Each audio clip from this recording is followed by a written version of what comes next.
this is Mike Golick for the best in local sports talk and play-by-play. It's SEMO ESPN.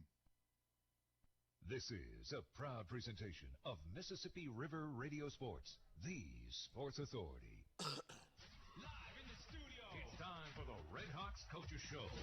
Live from Wings, etc. Hear the Coaches Show each week on SEMO ESPN 1220 and also at SEMOESPN.com and the SEMO ESPN app. Also, watch the Red Hawks Coaches Show webcast live at SEMOESPN.com. Now, let's go live to Wings, etc. Live for the Red Hawks Coaches Show.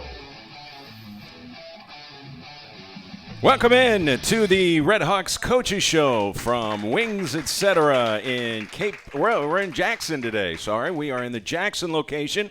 So if you have not made plans for lunch, plenty of time to stop by and join us. We've got a nice turnout here as we get ready to talk Red Hawk hoops. And don't forget, their award-winning jumbo wings are available for just 69 cents on Mondays.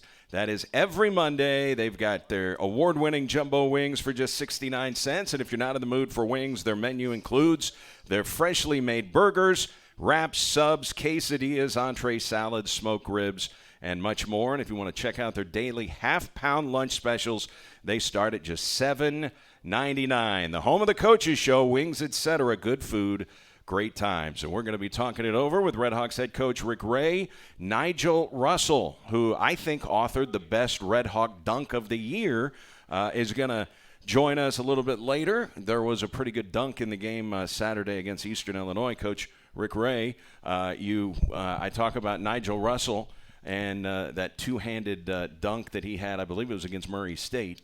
The alley-oop dunk to Alex Caldwell. I know he said that sometimes the guys work on some of those alley-oop moves or it's plays that you have put in. Where do you rank the Alex Caldwell dunk on Saturday? Well, I think it's a matter of surprise for the other team because they just don't realize a guy of that stature has the ability to go up and dunk one in traffic like that. And so there's some guys that can actually dunk when they're like jacking around, warm-ups and things like that. But when it comes to actual game and in traffic, and they can't do it. So I think it really caught not just the Eastern Illinois players off guard, but really caught the crowd, off guard. It caught me off guard. Yeah, you could see on tape when you went back and watched. There's a couple younger kids there, probably I would say somewhere between 10 and 12. That were like, oh, did you see that? And so now you can see like, hey, now I got a chance. Even if I don't get to a point where I'm 6'4", 6'3", but we've got a couple guys who are like that with Alex and also DQ, and those are probably, our best leapers on the team despite how small they are. Sage Tolbert can get up pretty good too, can he? Yeah, I think Sage has the height advantage, though. If you're talking about just strictly vertical, I think Sage actually can jump higher than those guys maybe, but DQ still got the highest jump even when they were doing the verticals regardless of like the length. So even at him at that size, I think there's a big difference between, because obviously Sage is already 6'8" and long, where those guys are. Alex will say he's 6 foot, he's not 6 foot, and then DQ is right around 6'1". So both of those guys really, really can jump. Well, we couldn't talk basketball today and not talk about the tragic news that came out of Los Angeles yesterday, the passing of the great Kobe Bryant, dying in a helicopter crash. All 20 of his seasons spent with the LA Lakers, 18 times an All-Star, 5 times an NBA champion, league MVP, 2 finals MVPs. Where were you when you got the news, and your thoughts on just a devastating day across this country, across the world? I mean, he was a worldwide figure. Yeah, it's I was so wrapped up in, I was watching tape, getting ready for Morehead State, and when I do that, I don't have my phone on me. I just listen to music or listen to a podcast and actually watch tape. And so my wife had to come downstairs and tell me and inform me of like what had happened. And I said, say it again. And so just devastating news.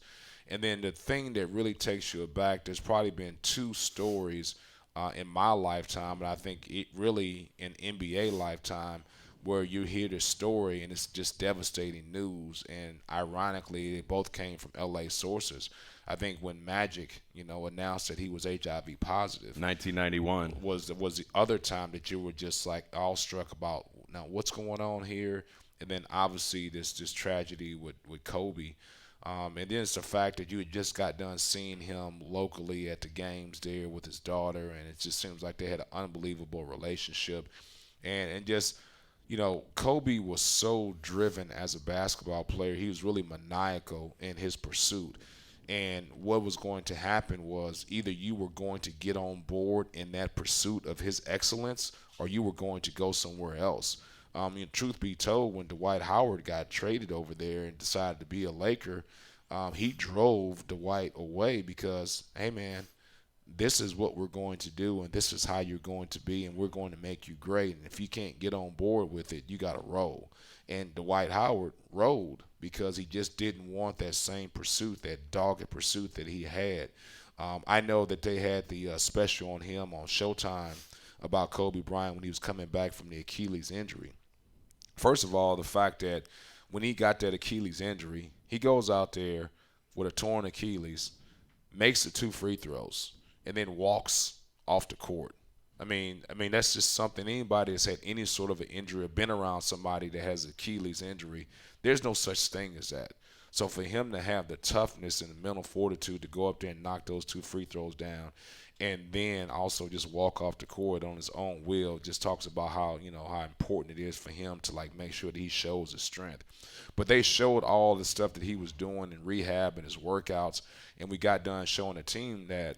And I said, what did you guys notice, about that? And they talked about his work ethic, and they talked about, the things that he needs to do, that he felt like he needs to get better, the mental aptitude that he has about the game of basketball. The word that always struck me was curiosity. He was more curious about things going on around the world, not just basketball-wise. You're talking about a guy that could speak 7 different languages.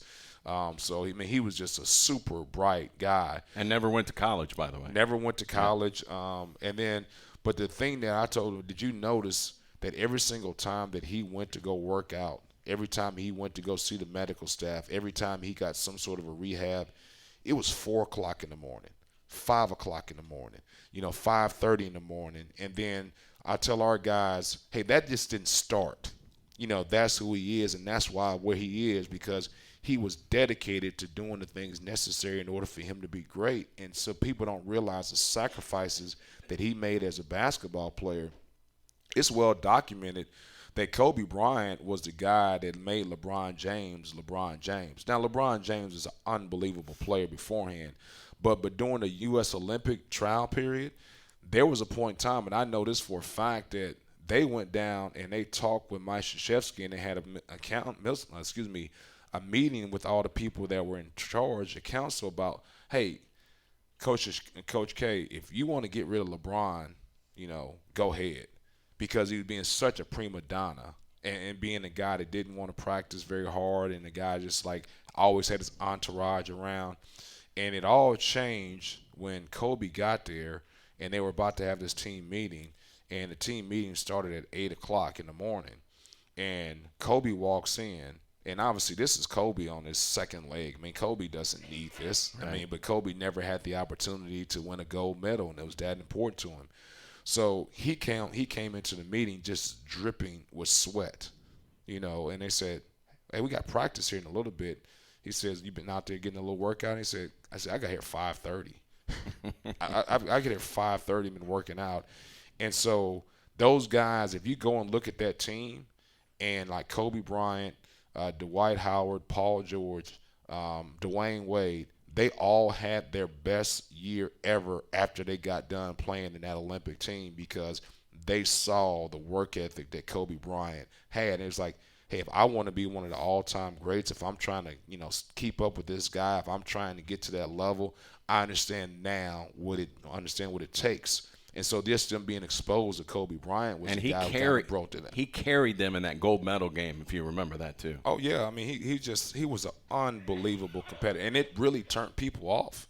You either was a guy that loved Kobe, but he turned a lot of people off. Paul Gasol, really wanted to get out of there because he was on Gasol so much, because he saw the potential that Paul Gasol had.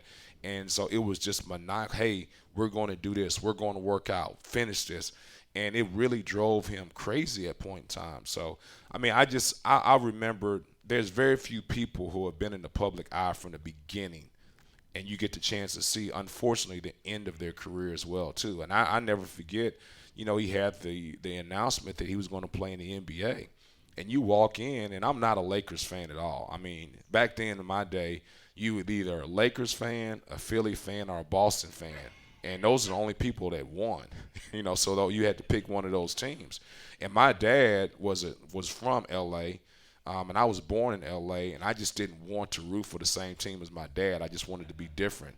So then I had to pick a team. We were obviously in Kansas City, and the Kansas City Kings, they were terrible, and they were getting ready to move to Sacramento. And so I knew I had to either pick the Celtics or Philly in order to have a chance to, compete against the Lakers. So I picked Philly. So I grew up a Philly fan. So I don't like the Lakers, and I never did like anybody associated with the Lakers.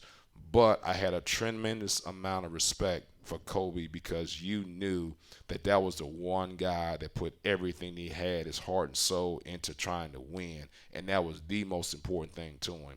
And I think you were probably going to see a second chapter of his life. Though he won an Oscar. Academy Award. He won an Oscar. I mean, and so you were going to see whatever he was going to put his time and energy into, whether it was coaching his daughter's team, whether it was all the cinematic things he had going on in his life. And I know Vince Carter, they talked to him about it because Vince Carter was really one of the only guys that have seen Kobe from the inception as far as being in the NBA and where he is now. And he said it was the first time that he's probably seen Kobe at peace because he was no longer chasing being the best player ever. He said it just it was always on his mind. That was the only thing on his mind. It was hard to deal with. I mean, he was a loner. I mean, because he had that dogged pursuit of hey, I want to be the best player ever.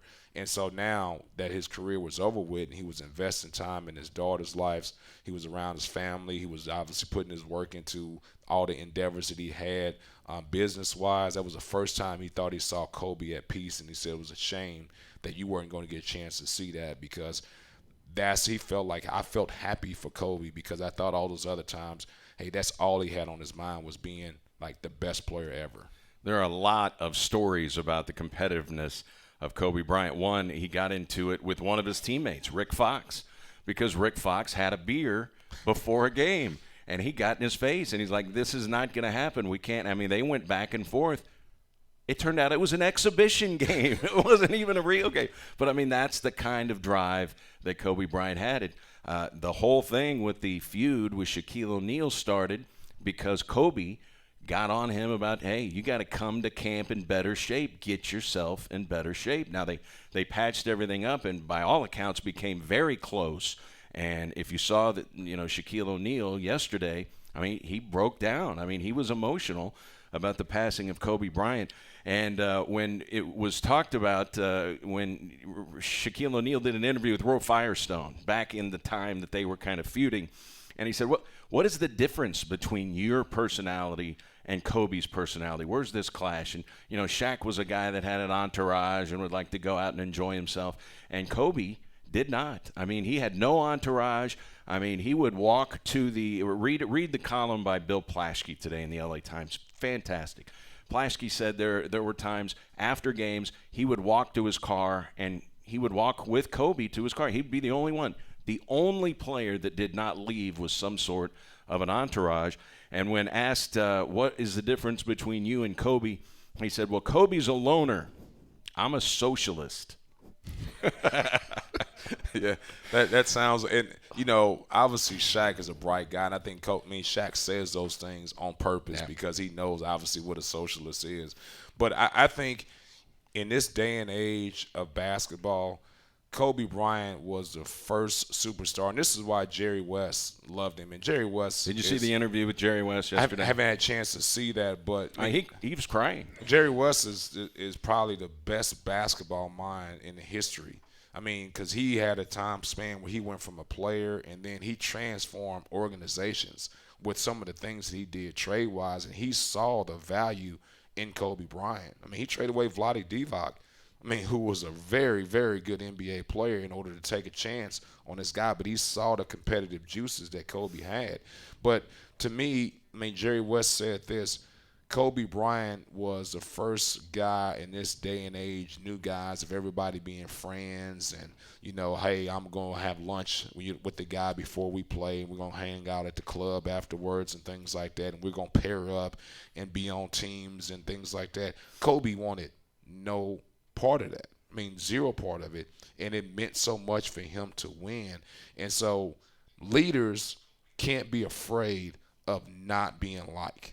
And Kobe truly did not care whether you liked him or didn't like him. He just wanted to make sure that, hey, you was giving him optimism. He didn't understand like why you wasn't working the way that he was working. And that was the biggest problem that he had with Shaq. Shaq was like, hey, I'm still the most dominant big man in the NBA. I'm still averaging 28 points and 15 rebounds. Leave me alone, man. But he knew that Shaq could give him more, and he knew if Shaq gave him more, it was going to take him on this path of being the best ever. He knew that, hey, I needed Shaq to be the best player that he can be so that I can end up being the best player ever, because he knew he could count now. He knew that he had to get to 6 rings and already had to get to 7 rings to pass Michael Jordan.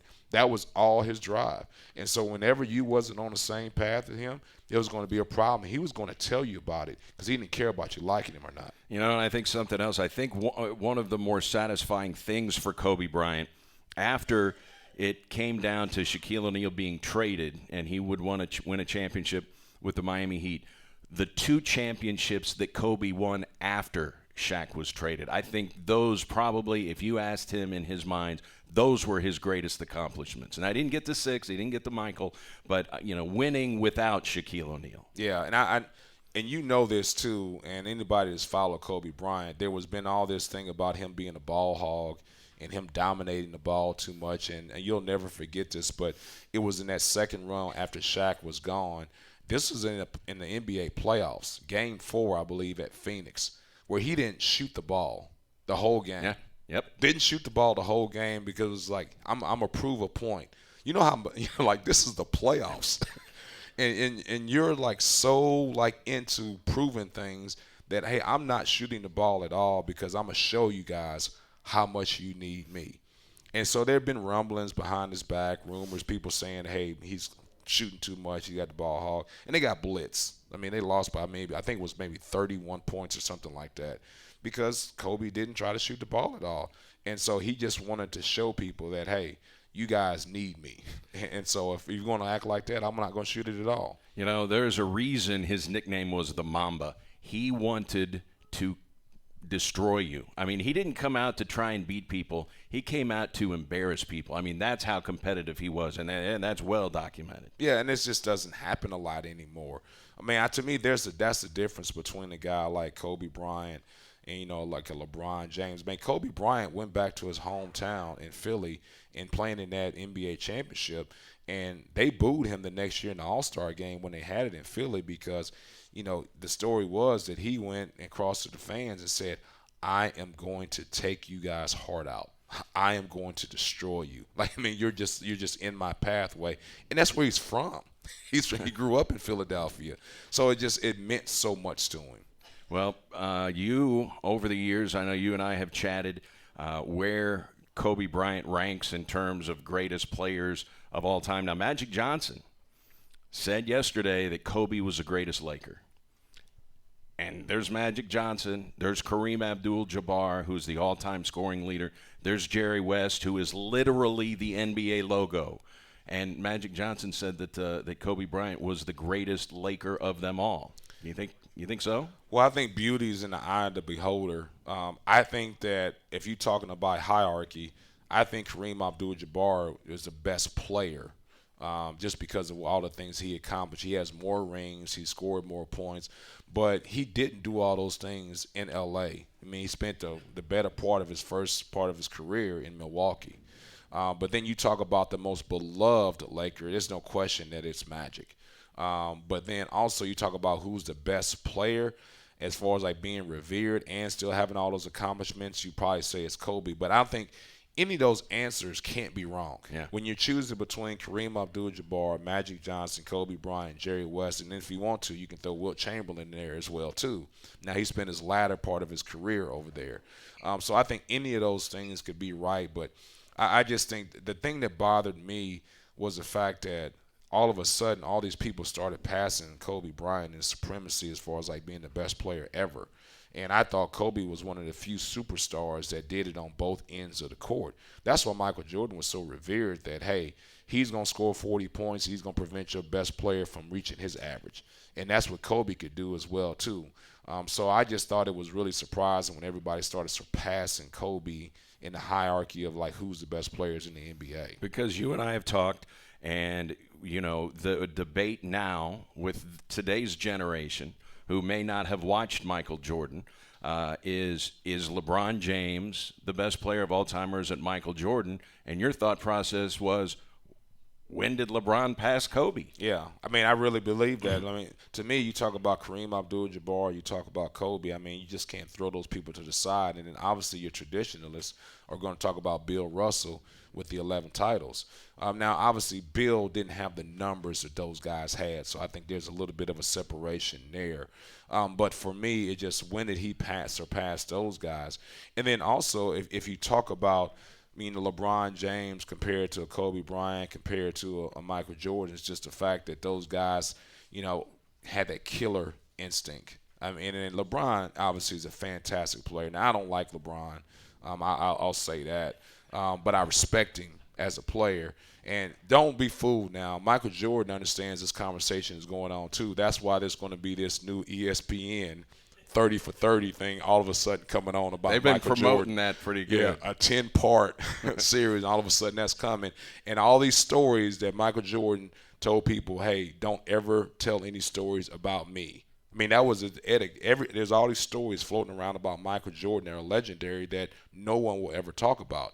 Now, all of a sudden, Michael Jordan's, hey, I want you to go on film here and do this documentary and talk about all the stories about me. And he knows that there's this, like, so-called gap that's closing between LeBron James and Michael Jordan. So that's the real ulterior reason why that 30 for 30 is coming out. And something else, it's now being pointed out a little bit more. I'm sure the people in Los Angeles knew it a little bit more, but how much Kobe Bryant, he coached his daughter, coached their team, how much he actually was promoting women's basketball, WNBA, women's college basketball. We're just now starting to hear that because I don't think the average person kind of knew that Kobe Bryant was really, really that heavy into promoting women's basketball. Well, there's a famous clip of him being on Jimmy Kimmel when they were talking about, he just recently had a daughter, newborn, and saying that there was this pressure of him having a male to carry on his legacy.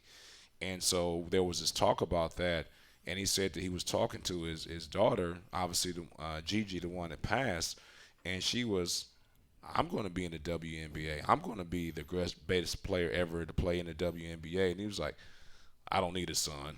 I got this covered here as far as like passing on my legacy. But just one thing here from a media standpoint, I know you're on our side of it, but to me, it just really is disturbing how so many people could get so many details and facts wrong in regards to social media-wise about talking about this story and there being no repercussion for it. It's just this race in our society now to be first. And in this pursuit of being first, it's all right to be wrong. And so you're throwing people in there that were Rick Fox. Yeah, there was a report that Rick Fox was on the helicopter. Yeah, and then how many people actually passed? Was it 5? Was it 9? And there was a report that said all of his daughters all were of on his the daughters helicopter. on there. And to me, that's you just can't be that way. You have to be like, if you're going to be factual about one thing, can't you be factual about somebody passing? I mean, maybe you got, hey, this guy got traded to Milwaukee and he really didn't. Okay, you're wrong on that. We get it. But when you're talking about somebody's life and then somebody finding out about that, because obviously when someone does pass, all of a sudden, you're not going to be able to hit everybody at the same time. So some people are going to find out social media-wise. And so just think about that. If you're Rick Fox's cousin or a friend or something like that, and you see that on social media, or you hear the fact that, hey, Kobe Bryant's whole family, passed on a helicopter, to me, that's just irresponsible, and there's got to be something done about it. There's got to be some sort of repercussion about being wrong in those regards. And we might see some repercussions. I don't know, but, yeah, totally irresponsible. Moving from Kobe on to the Red Hawks, boy, where does that loss rank in terms of just gut punch at Eastern Illinois? Because, I mean, you had a lot of chances to take the lead late. And, I mean, if you go back and probably go through the play-by-play, you can do it on the Go Southeast website. There had to be 10 shots that you put up in the final, 3 minutes, where a basket would have given you the lead, and none of them went in, including the last shot, which would have won the game for you. Just nothing would drop in that final 3 minutes. Yeah, I'm not very happy about it. We showed our guys film today, and I just think that when you talk about close losses like that, everybody wants to turn their attention and their focus to the end of the game. And obviously that's the right thing to do because there's plays down the stretch that obviously influence it. But what I want to get across to our guys, that 2 points that happened in the first 10 minutes of the ball game, that lack of a closeout, the lack of transition defense in the first 5 minutes of the game is the same 2 points. And so that's the way you've got to look at it. Or a couple of missed free throws. Yeah, we shot 57% from the free throw line on the road. You're not going to win ball games there. And we went through and we watched it this morning, and I documented it. We had 19 opportunities in the paint. 19 opportunities in the paint that we missed. And just make one of those, and we win. And so that's, to me, where we have to look at. And I just think in college basketball, NBA, any level of basketball, if you go back and you look at film from your previous season, you're trying to figure out, and we all do it as coaches, we go back and watch every single game. There's going to be 3 things that stand out, and I don't care what level of basketball you're at, this is what you're going to see. Guys missing layups. Guys missing uncontested spot-up threes. We're not talking about bad threes or coming off the cut or anything like that, step-back threes. I'm just talking about step in, 1-2, good looks at the rim. Missing those threes, and guys not being able to either pass it to guys that are open, or you made a bad pass to someone that was open that took away their opportunity to score. Those are the 3 things right there that you're always going to look at offensively when you go back. And so when my assistants come to me in the offseason and they, what do you want us working on? You want to do some cone ball handling. You want to do 2 cones. You want to do 2 ball.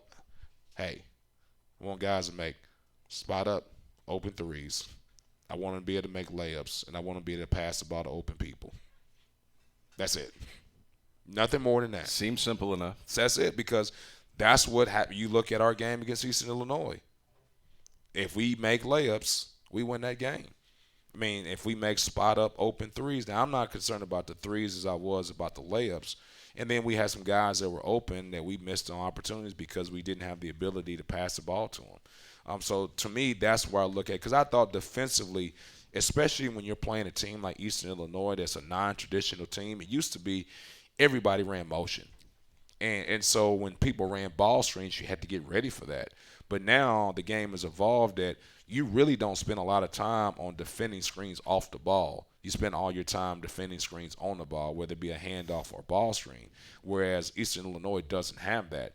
And so then you change all your focus in a matter of less than 48 hours. I thought we did a really good job defensively trying to guard their motion offense, and then also trying to make sure that we shut down some of the things that they tried to do. Well, I think statistically, you just look at what they did against UT Martin. They scored 95 points, and 48 hours later, they only scored 61 against you. Yeah, so, I mean, and I thought we did a really good job defensively, especially when you don't have all that time. Now, you do that on a Thursday, it's a little different because you've had 3 days of preparation to get ready for that Thursday game. But when you only have 1 day of prep to get ready and you're not doing it live, it becomes really difficult in order to do that. So I commend our guys for what they did, carrying out a scouting assignment and being prepared individually. We all talk about KYP, know your personnel. I thought they did a really good job in that, but we've got to be better around the basket being able to finish. And a team like that didn't have a post presence around the rim blocking shots, to me that was a disappointing part. You know, the fact is every year it seems to me, I want to get your thoughts on it, doesn't Eastern Illinois always have a good undersized big? Yeah. I mean, they always have a good undersized big man. And I think Jay, and I know this is hard because everybody wants to see the 6'10 guy, the 6'11 guy. Everybody always, hey, you got some size coming in, It's like, hey, man, I want somebody good. And Eastern Illinois does a really good job of identifying guys that are 6'6", 6'7", but more importantly, I think Dixon's 6'5". Yeah, that buy into that role. Because you got some guys that may be 6'6", 6'7". You ask them to play that so-called post spot, and you act like you tell them to do that. And you act like you just shot their dog because they got to play the so-called, post spot. But I think he does a really good job of getting guys to buy into that role and showing, hey, you can be effective in our league in this role and at this spot because this is how we're going to score. This is how you're going to score. And then Always Dixon, I think, he had a double-double. Yep.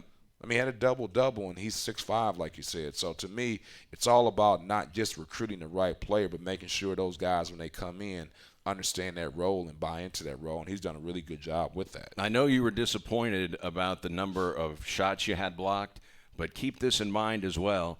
Jaquelis Matlock is 6th in the league in block shots, undersized. Jordan Skipper Brown is 8th in the league in block shots, undersized. And George Dixon is 11th in the league in block shots. They've got 3 guys in the top 11 in blocks, and they don't have size. So they don't just block your shot. They're a pretty good shot blocking team. Yeah, that doesn't mean anything to me. All right. Thanks, Eric. All right. I was saying, these guys are statistically ranked in block shots for the Ohio Valley Conference. Alex Caldwell, coach, 20 points in the game. There was a stretch there where he took over in the second half. Would you agree? Yeah, I thought he did a really good job of manipulating some ball screens that we had in our set plays, and that's something that he can do.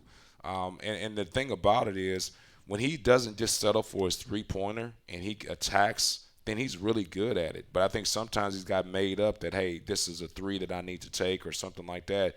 Just let it play out. I think you can't have any sort of preconceived notions about what's about to transpire here. You've got to actually read and react. And so sometimes when he, I think he has this, hey, I'm going to do the step-back 3 here, or I'm going to have this guy go under. But I think when he takes that out and he just truly attacks and then reads the defense, I think he's pretty special at it. And, what does it say about him that he can still have a 20-point game and go 1 for 8 from 3? It means there's a lot of other things he can do. Yeah, and I thought some of those looks that he had from the three-point line were good looks. Now, some of those are contested.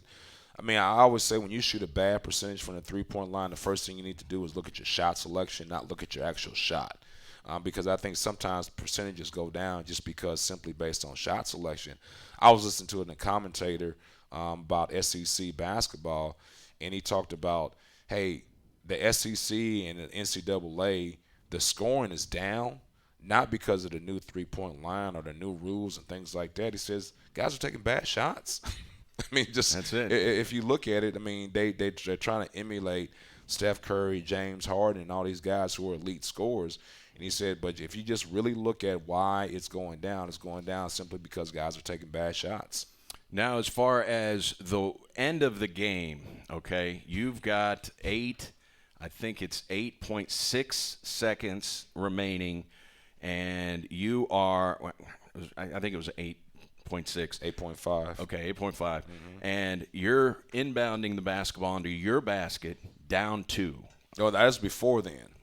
So at the 8.5 seconds is after the free throws. So you had So we had somewhere around, I want to say it was 10.2 at that point in time. So plenty of time, and you're inbounding under your basket down 2, yeah. A chance to get a game-tying shot or a potential game-winning three-pointer.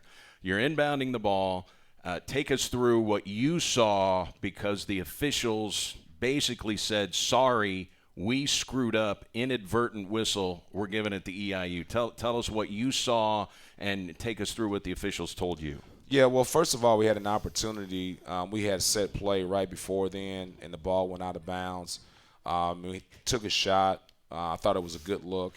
Ball goes out of bounds. We had another timeout. Now, you're in there between that. Do we save that timeout or do we go ahead and use it? But I thought it was really imperative that we draw up something for them. So we drew up a set play. And then this is always important. The guy taking the ball out, all the stuff that happens with the four guys on the court pales in comparison to your guy taking the ball out of bounds. He's got to be a guy that can deliver the ball. It doesn't matter if a guy's open on the cut if he can't get in the ball. And so everybody has somebody on the ball that's trying to get deflection. So, I just thought we did a poor job of ball faking and pass faking because we had a guy open. But what happened was they got the deflection and the referee blew his whistle. And when he blew the whistle, everybody stopped playing. Well, the Eastern Illinois player casually, it wasn't like it was a deflection. He dove on the ball and got the ball. It was a casually just walked over and picked it up. And so they go to the monitor, and they said, well, they got possession of the ball. It was an inadvertent whistle. And my response is, yeah, everybody stopped playing. Just like he just happened to get the ball. And he was really not getting the ball to advance the ball, go the other way. He just got the ball like, hey, here's the ball. He's giving it back to the referee. Right. So you're going to call that possession. But, at that point in time, you can't argue with the officials. What I was trying to do now is get my team ready for the next play because you're not going to change. But to me, the disappointing part in that is we've got veteran officials in the OVC that are making that inadvertent whistle. If you had a young buck that was Sprite and new that made that mistake, I could somewhat understand that. But two of those officials, and the official that actually did make it, has been in the league and been around college basketball for a long time. And I just didn't understand how you can have an inadvertent whistle. And there was really, if you go back and look at it, there was nothing where the ball barely touched in bounds. I mean, it was in bounds, by a wide margin. So I just didn't understand it. It was unfortunate because, to me, it's a loose ball situation, and now there's an opportunity for us to get that loose ball just like it is for Eastern Illinois. And then, more importantly, the guy who got the ball was Dixon, who was 3 of 8 from the free throw line at that point in time. Now, it worked out that we fouled, and a young man went down and missed the 2 free throws. But, I would like to have an opportunity to get that loose ball, get it around the rim, and probably get fouled in that situation. Well, and it's a lot different.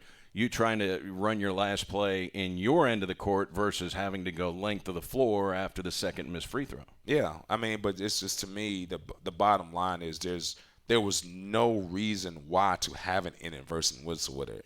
There's just no reason to have an inadvertent whistle at that point in time because there was nothing where the ball was that close to the out-of-bounds line where you would feel like, hey, I got to blow this whistle because maybe it's out of bounds. It was out of bounds. It was in bounds by a wide margin. Yeah, that's disappointing because the official came over and explained it to me and said the rule is inadvertent whistle, we go to the possession arrow. And it just happened to be pointing for Eastern Illinois. Right. Okay, what play did you draw up? Well, we actually, I'm just curious. Yeah. We had, I thought, a great look to Skyler. So what we did was we had guys dive to the basket and we had Q post up. And so we had Skyler go in and backstring him for a lob to the front of the rim. And so, hey, if Q was open at the front of the rim, just throw the lob. But if not, then you'll have Skyler popping open. And both guys went with Q, and he still was open because they went underneath because it didn't matter. They went underneath. You could have thrown, but Skyler was wide open right at about 12 to 15 feet. So I thought the guys did a great job of executing the play. We had guys open, and sometimes when you're in those situations where you're drawing up something that you haven't run before, it becomes a little difficult. But we had the time there because they were looking at things, and we had the time out. So it ended up being something that they really did a good job of executing. We just didn't get the ball to the right person. Okay, so you draw up that play. Then you have the out-of-bounds controversy, and they go look at the video, and you called your team back, and you were writing on your whiteboard. Did you change the play, or did you just reinforce that play? No, we changed the play. We were going to actually do something similar to that, but we were going to have a screen-to-screener part of it. We were going to have Zay screen in for Zay at that point in time, and Zay slip to the rim, and Skyler pop out. So we had that opportunity, but we also talked about what if the ball went to the other person. And so if the team ball went to Eastern Illinois, we want to put them in a situation, hey, now they know what to do because we didn't have any timeouts.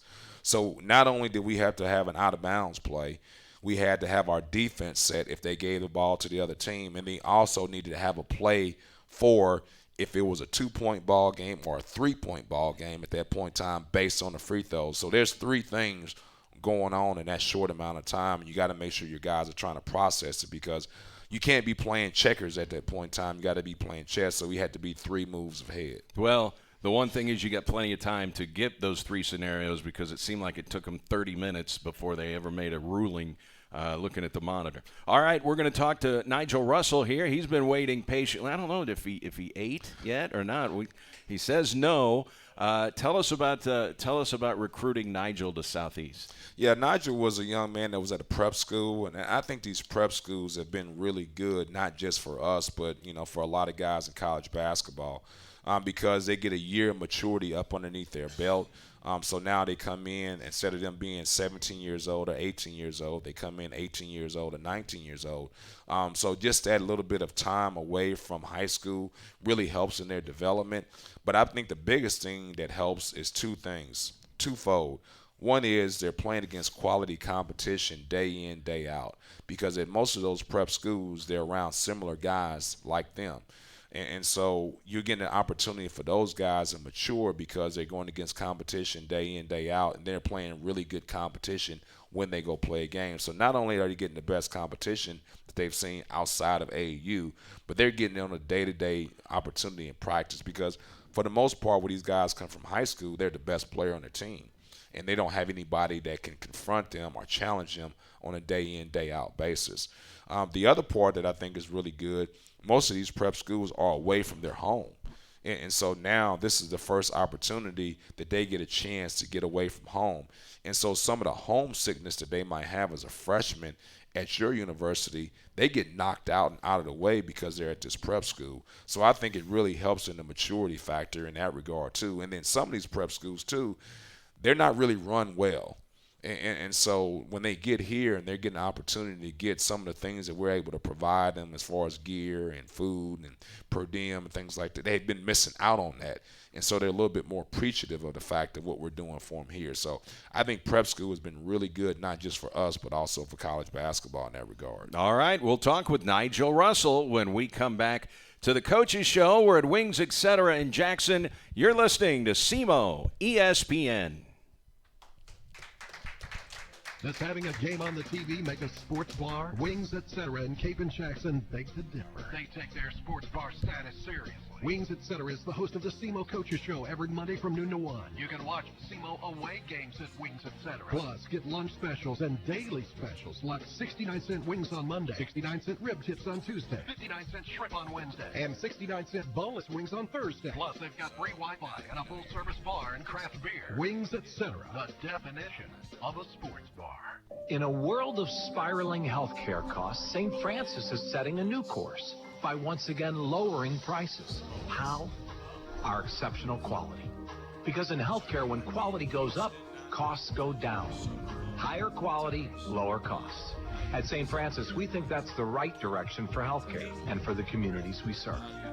Visit our website or call to find out how much your healthcare will cost.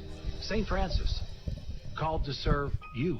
And now, your ESPN Radio Network local weather forecast. Patchy fog in spots this morning, otherwise a mix of clouds and sunshine here today. 46 are high, winds will stay light. Clouds will roll in through the night tonight as our lows drop back to 30. And more clouds tomorrow with a high 38, rain, maybe some snow showers possible Wednesday, highs in the upper 30s. Richard DeWetta, Get the Weather Channel. You're up to date with the latest weather forecast right here on the ESPN Radio Network.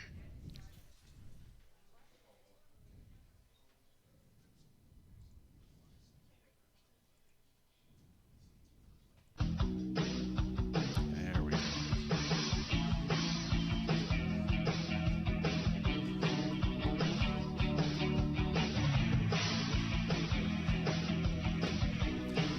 Welcome back to the Red Hawks Coaches Show. We are at Wings, Etc. in Jackson, And just a reminder, we'll be back in the Cape Girardeau location next week. The Red Hawks are getting set to head out on the Death Valley road trip. That means Morehead State Thursday, and then Eastern Kentucky University in in Richmond, Kentucky, coming up on Saturday. We're joined by Red Hawks guard Nigel Russell. Your first time here at Wings, you said. So I know you're going to get something to go here. What do you think? What do you think you're going to grab? I would say probably just some barbecue wings. Okay, are we bone in or are we bone out?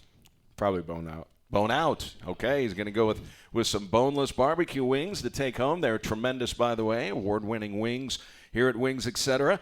Now, we were talking, what was the best dunk of the year for SEMO?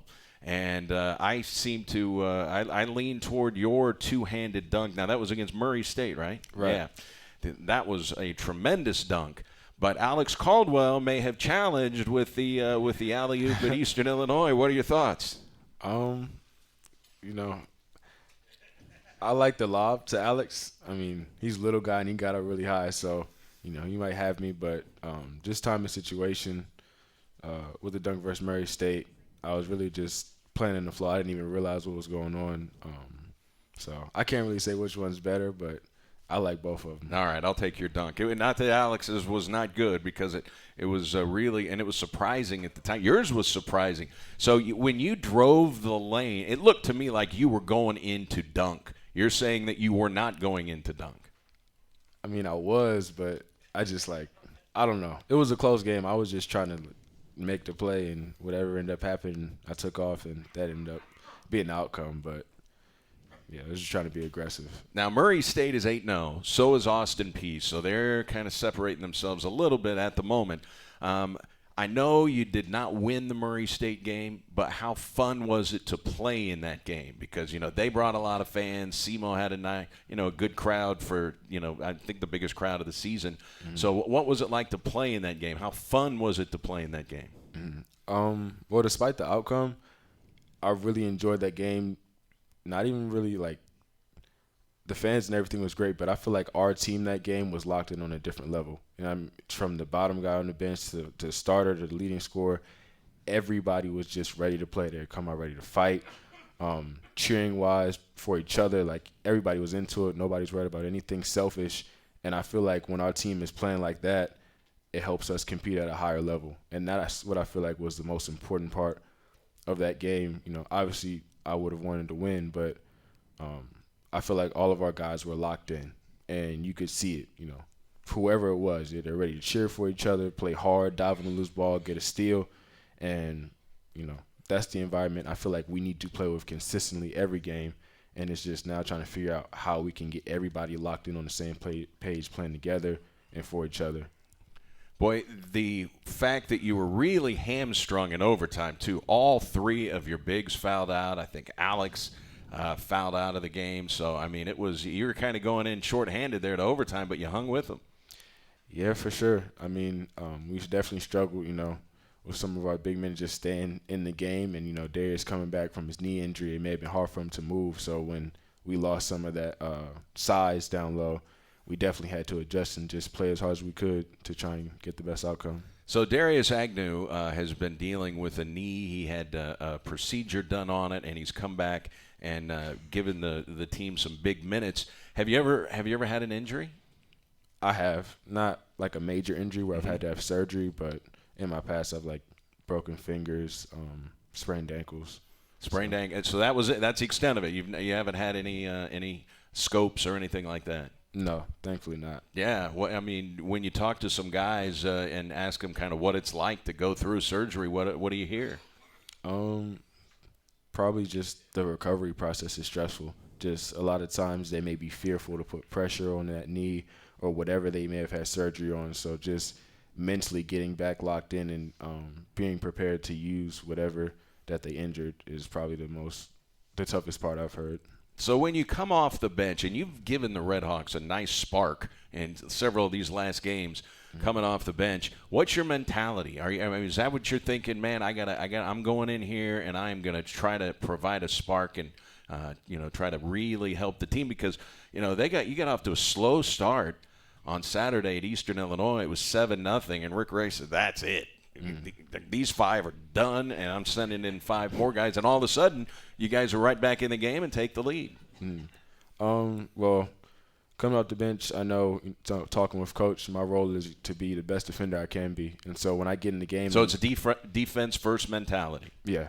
When I get in the game, I feel like that's the main thing that I can always bring consistently is, help out the next man, whether it's, stunning or hopping over for a steal, but just making sure that I'm the best I can defensively and hopefully making some of that transition into offense, because it makes it easier when you're trying to score coming off a rebound, when you can push it out and get an easier layup versus scoring off a made basket when the defense is set up. So my main thing when I get in the game is just to make sure that I'm there to lock up and, get my teammates going, try and be a vocal leader on the floor as well. So with all those things coming into play, when you're doing things the right way, hopefully, you get a good outcome just from the momentum of it. When you've got that defensive mentality, how competitive does it get in practice?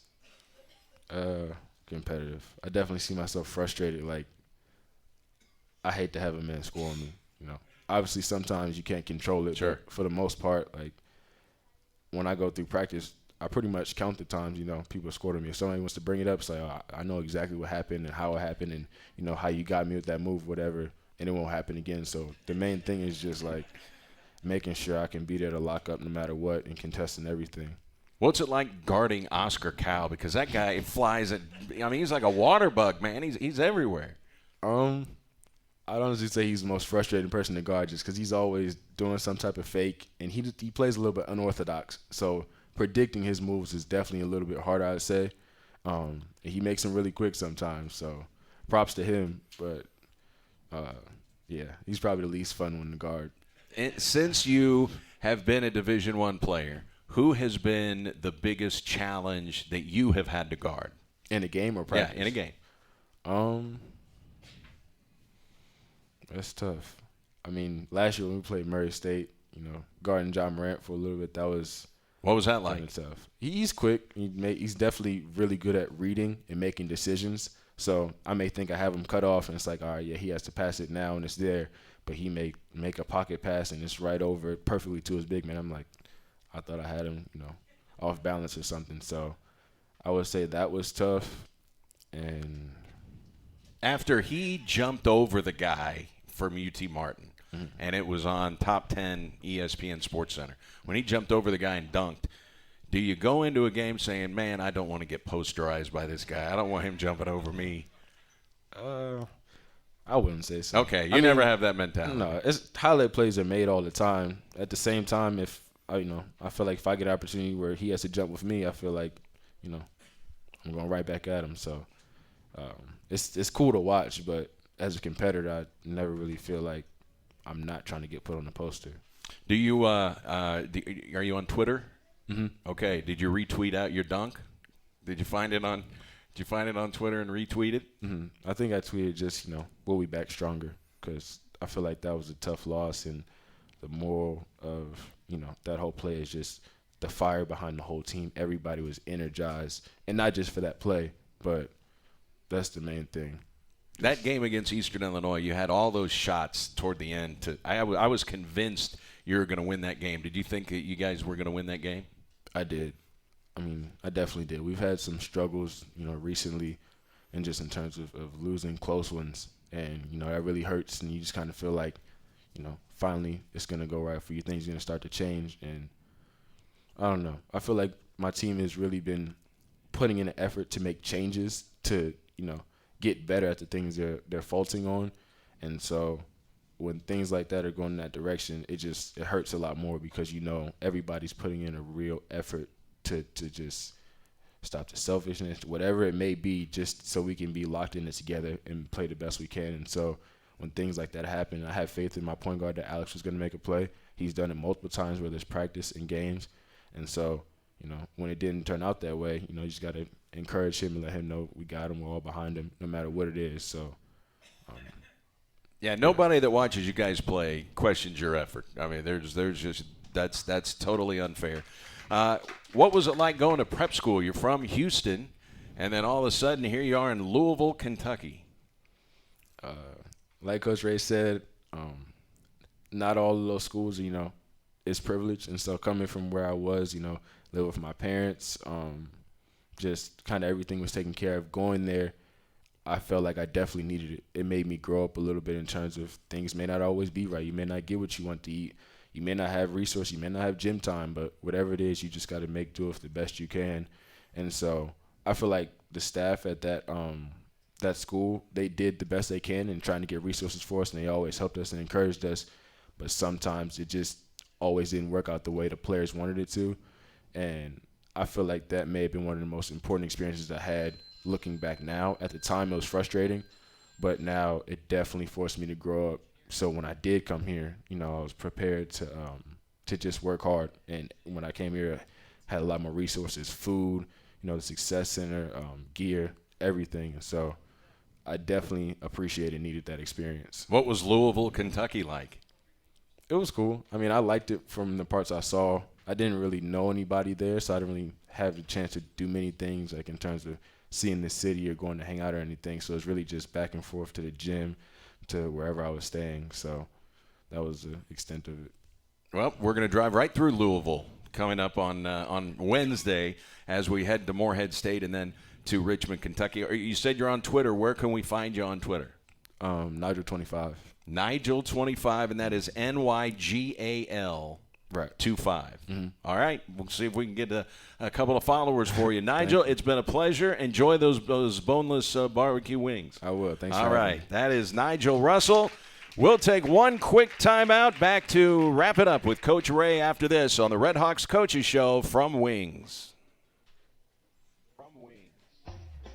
Keep listening for the EBOMD ticket window to open up and your chance to win tickets to the next great event. EBOMD is Southeast Missouri's premier direct primary care practice. EBOMD means unlimited visits, less waiting, wholesale lab work, and maintenance prescriptions.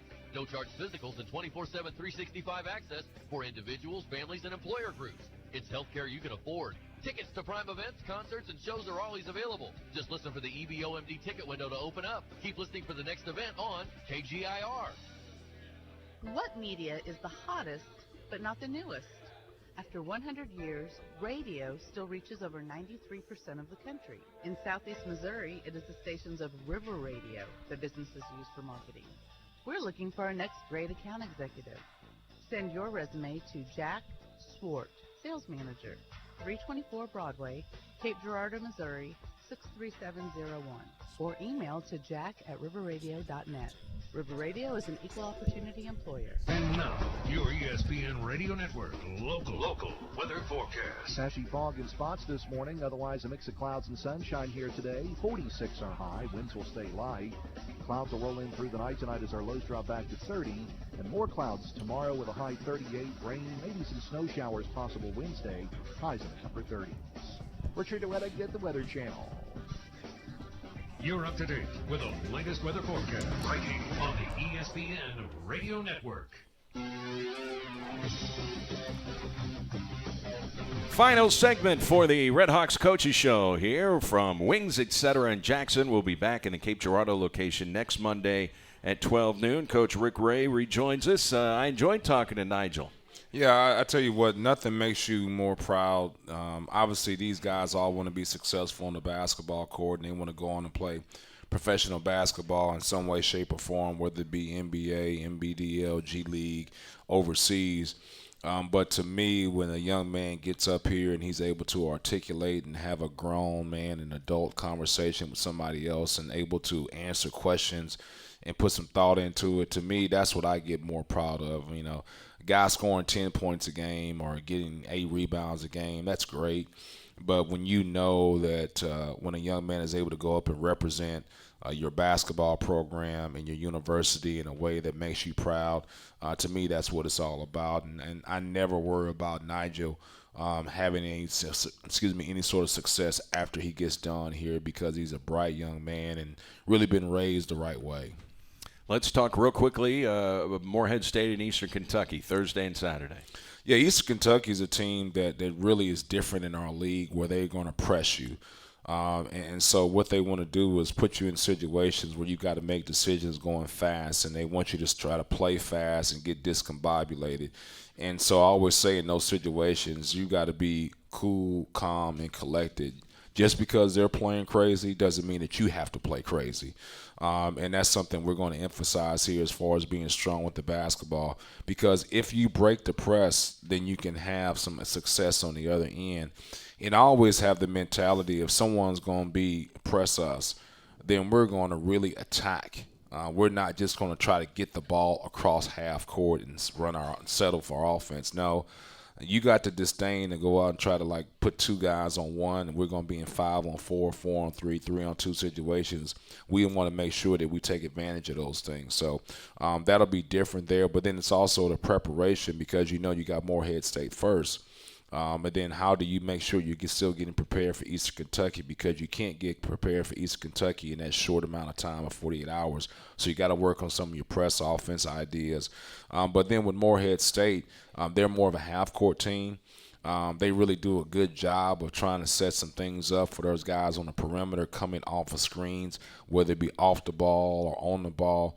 So we've got to make sure that we lock in and don't create offense with some of the things that they try to do. All right, the Death Valley Tour coming up, a lot of hours on the bus coming up. That'll be on Thursday, and it's going to be about 6:15 Central Time for the Red Hawk men's game, and then on, I think it's like an 11:30 start for the women, Central Time on Saturday. So that's going to mean 1:45 Central Time, I guess, for your game. Yeah, and I never – obviously, when you're on the road like that, you don't want to start those games at 8 o'clock. There's nothing worse than being on the road and then being in the hotel the whole time, especially on a Saturday. I can understand on a weeknight that you have to do that. But when it's a Saturday and you're playing a 7 o'clock or 8 o'clock game, I mean, it's like, hey, man, let's tip off and let's go.